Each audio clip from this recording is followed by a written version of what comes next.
Yo, man, shout out to Dave, man. Rest in peace, 𝐷𝗏𝐿. Yeah, man. That one hurt. You want to talk about? I found that out right before kickoff. Yeah. 54 years old, man. I understand he has some congestive heart failure at one point in time, I believe, and a couple years ago. And he didn't. And plus, he wasn't there for the Grammy performance, which makes sense. That's crazy, bro. Like you talk about a group that when I was a kid, like early night, like the 90s for real. That's one of the core memories that pop up when I think about it. Late 80s, early 90s. 80s with potholes in my lawn. Yeah, man. Like 3 feet high, like that, man. Like I grew up on them for real. Used to love Me, Myself, and I, and the junk with them with the Jungle Brothers and the Native Tongue and all that, Buddy. Yeah, man. That's and they're tough, a group man. that never broke up. True. Yeah. You know, from that era. One of the few. You know, you think about all the other groups that came through that era. Yeah. Something happened. EPMD, NWA, Tribe Called Quest, Jungle Brothers. Or they just stopped doing whatever Who was on the documentary trying to reconcile to get Tip and Fife back together? It was 𝐷𝗏𝐿. Yeah. You know what I'm saying? All of them were there. And then leaders of the new school. These are all people that was together. Yeah. Look, Black Sheep. No, like you can understand. It is such an incredible thing for a rap group to stay together. Mm-hmm. You know. And he even said, well, he didn't say it specifically.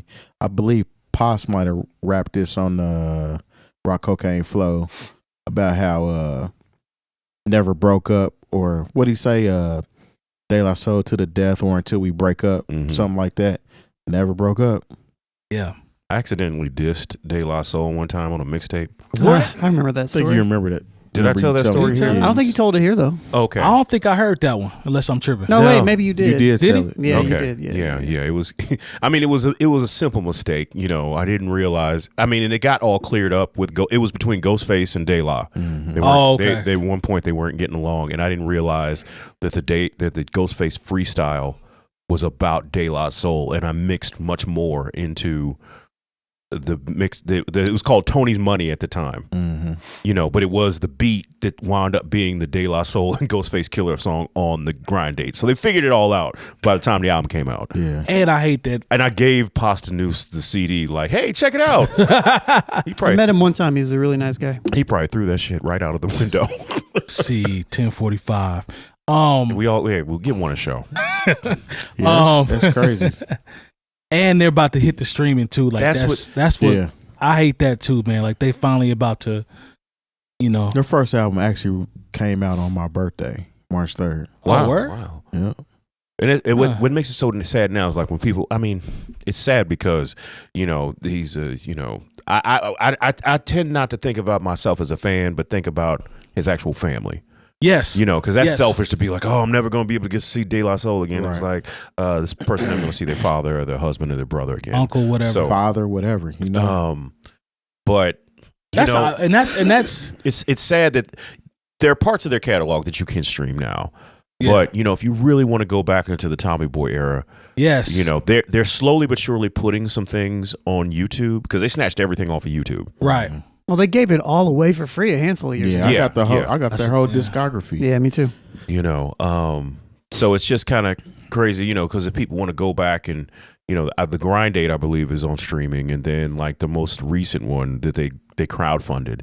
That was the one with the no samples. Yeah. It was all. That album was really good. That was a good too. record. That was a good record. Yeah. And I don't think AOI. I don't think. What was the name of that joint? The most recent one. What was the name of that project with the orchestration and strings and all that? I gotta look that up. I don't remember. They but had I remember Snoop on there. They had 2 Chainz on there. I hate the fact Usher. that happened, and like I don't know if they got everything to right as far as their ownership of what's going on because it's about to go back on streaming. Mm-hmm. But I hate the fact that this happened in the middle of that. True. Because whoever has the higher percentage is now going to push it faster, basically just to benefit themselves. Mm. And the anonymous nobody. Yeah. Yep. Thanks, Long. Yep.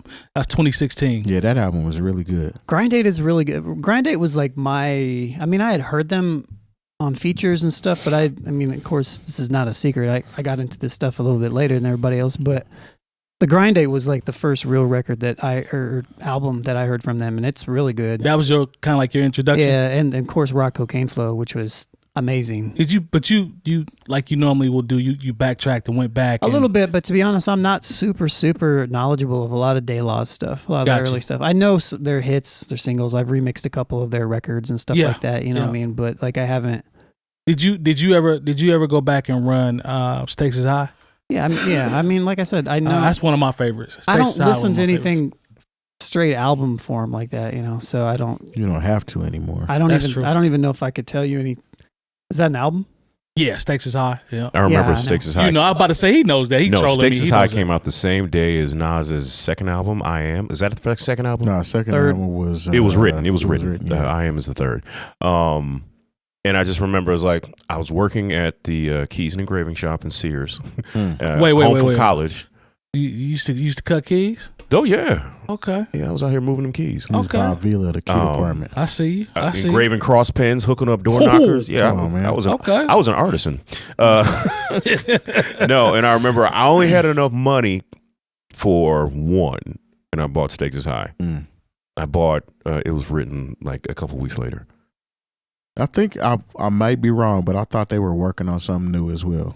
Oh, that make it even worse, man. If they were. It's like Fife's verses on the Tribe project. Oh yeah, those albums came out not that far away from each other. I remember that. Yeah. You know what I'm saying? Like Fife's verses were on there, but it just ain't hit quite the same. You know what I'm saying? And it might be the same situation with this, but rest in peace, man. Like this is one of the most iconic groups in my opinion, and I hate to hate this, man, because we're seeing more and more people that are a part of our childhoods. We lose them in their 50s, bro. Like Coolio, people like that. Like it's definitely showing you mortality. Yes, and that people that you looked up to or that were your heroes, essentially in some way, sort of form, are succumbing to life, essentially. Because I mean, it's inevitable that it's going to happen to each and every one of us. True. But it's just, I don't know, man. It hits you now that as we advance in age. Yes. You know, it used to be if I saw somebody 54, I think that was so far away. Right. You know, 54 is only, 9 years away from me. You know, 9 summers. Yeah. 9 and you summers. can think about like what's, and I think about how fast time has flown for me, in these past few years. You be like, 9 years ain't gonna be nothing. No, for everybody, as it relates to, COVID and stuff like that, we lost 3 or 4 quick ones. It felt like to me. It was 3 actually, but we're working on 3. But and the thing is, when we just kind of referring back to our list, did we put down either one? No. Nope. And Pasta Noose is probably one of the most, when we talk about how underrated Black Thought is, like when you listen to Paz, you can hear it's like, oh, this may be who really kind of influenced Black Thought.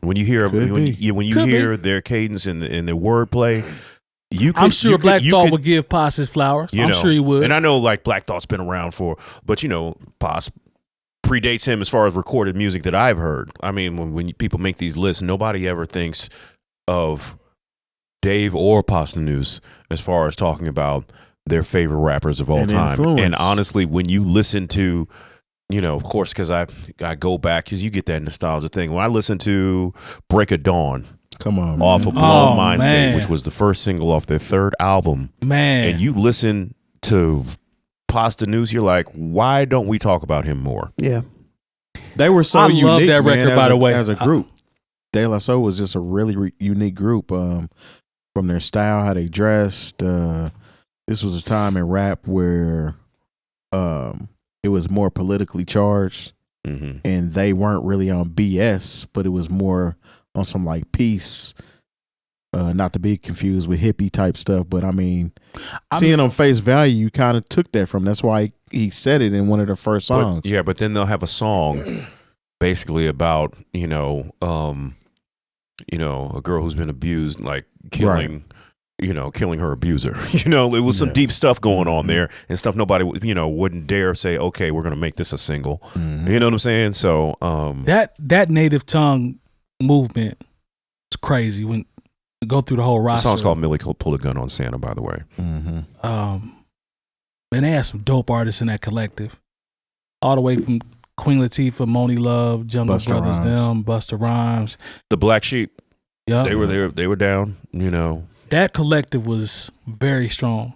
They said it Prince was, Paul. and they said it was just kind of like it wasn't like anything like planned out. It was just Right. kind of like a group of people. It's like, essentially. oh, yeah. We You know, It kind of reminds me of Aquarians. yes, you took the Yeah. words right out of my mouth. It's the same type of vibe. You know, the thing that was the most confusing to me as I was trying to learn De La Soul was the fact that they all have different names.